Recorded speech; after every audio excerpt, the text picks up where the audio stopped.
What's up, guys? This is Jake with Casual Ecommerce, and in this video I'm going to go ahead and film a follow-up to my previous video where I went ahead and showcased the store that I had built 24 hours ago, and it went ahead and was already generating sales. So now it's been about 48 hours, and I wanted to film an update because a couple interesting things are happening, and I think I can provide some good insight for you guys that might help you guys out. So with that said, let's go ahead and hop into my computer and get into the analysis.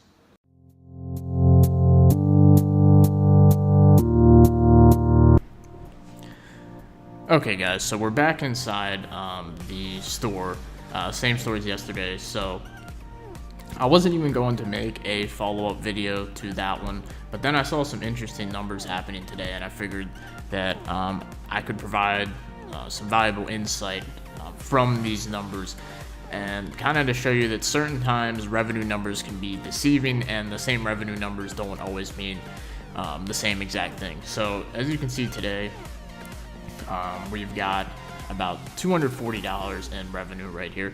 So that's not bad for being open for 48 hours. So we're going to go ahead and take a look at yesterday's revenue really fast.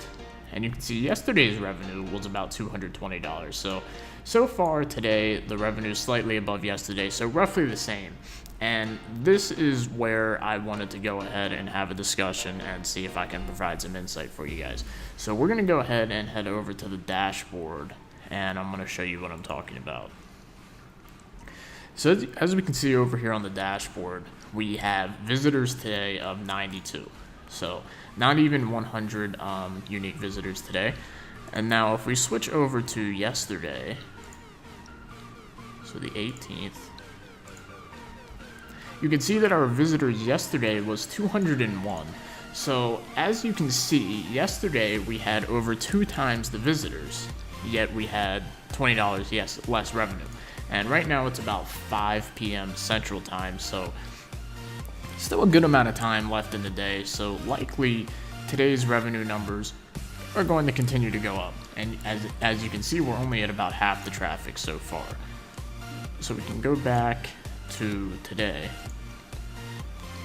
And the reason this is significant is because I wanted to kind of give the point across that not all revenue numbers are created equal. So what's the big difference between today and yesterday? So obviously the main difference is going to be conversion rate. So the conversion rate on the store today is a lot higher than it was yesterday. So this is obviously a really valuable thing, because the higher your conversion rate is, the higher your profit margin is. And not only that, my cost per purchase, cost per customer acquisition is clearly a lot cheaper than it was yesterday. So let's go ahead and dive into what changes were made between yesterday and today to cause such a significant change with conversion rate. So if we go ahead and open up here, so you can see there's about the same revenue but significantly less traffic. So what's really happened here? So a couple things have happened. So the first thing since yesterday, like I discussed in the previous video, I went ahead and added in some email marketing. So I added in some abandoned cart sequences, just some basic abandoned cart sequences, 3 abandoned carts, 3 abandoned cart emails, and then I added in some basic retargeting as well. And then I also optimized my AdWords campaign. So within the campaign, pretty much what I was doing was I was looking for keywords that I could put as negative keywords. So pretty much keywords that people were clicking on and landing on my store for, but they weren't high quality keywords that were ever going to translate into purchases. So I went ahead and set up a bunch of negative keywords so that way this lower quality traffic wouldn't be coming to my store anymore. And then not only that, but I also eliminated some of my keywords that I initially started the campaign with that just weren't converting as well as some of the other ones. So sometimes, let's say you start a search campaign and you have 10 different keywords, certain ones are just going to convert better than others. So what I went ahead and did is just pause the keywords that weren't doing as well, and then that kind of put all of the budget towards the keywords that were performing better. So what did doing these 3 things equal? Well, obviously it equaled more revenue with less traffic, but what it really means is the traffic that's now coming to my store is a lot higher quality, and it's converting at a lot higher of a rate.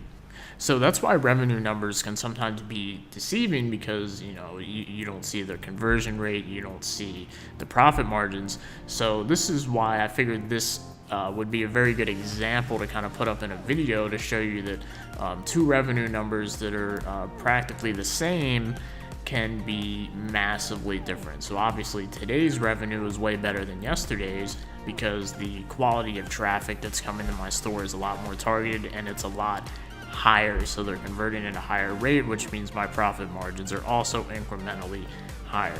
So with that said, what would I go ahead and decide to do next? So next, obviously at this point, now that the hypothesis has been confirmed with the product, and now that the campaign has been optimized for more better performing keywords, now I can start putting more budget into the campaign, and now I can also go ahead and look for other keywords. I don't know why this is a W, but I can go ahead and look for other keywords that perhaps I'm missing out on, and maybe start a new campaign with them and go ahead and test them out. Okay guys, so it's currently like 2 a.m. The next day, or the next morning, I guess, 2 hours into the next day, and I just wanted to go ahead and film a quick update to kind of further prove my point. So if we go back to yesterday here, so as you can see, I was recording this video earlier when the revenue was around the same as the day before, around 220. So you can see that the store yesterday ended up with $740 in revenue, which is as I figured. I figured the revenue would go up a lot more. So I wanted to just go ahead and show you what the traffic numbers were though. So we're going to go back to the dashboard again. And then we're going to go ahead and go to yesterday, so the 19th. And you can see here that the revenue is $740, but the visitors is $225. So like we already went over earlier in the video, on the 18th, the visitors was $201 and the revenue was only $220. However, yesterday we only had 23 more visitors, yet $500 plus more dollars in revenue. So this just gets back to further exaggerating my point about how quality of traffic is more important than quantity, and how once I was able to further optimize the AdWords campaign and set up retargeting and abandoned cart checkouts, how all of the visitors coming to the store were a lot higher quality and more likely to buy. So this is how you can make a significantly increased amount of revenue from roughly the same amount of visitors. So I just wanted to go ahead and add that in before ending this video, and I'll see you guys in the next one.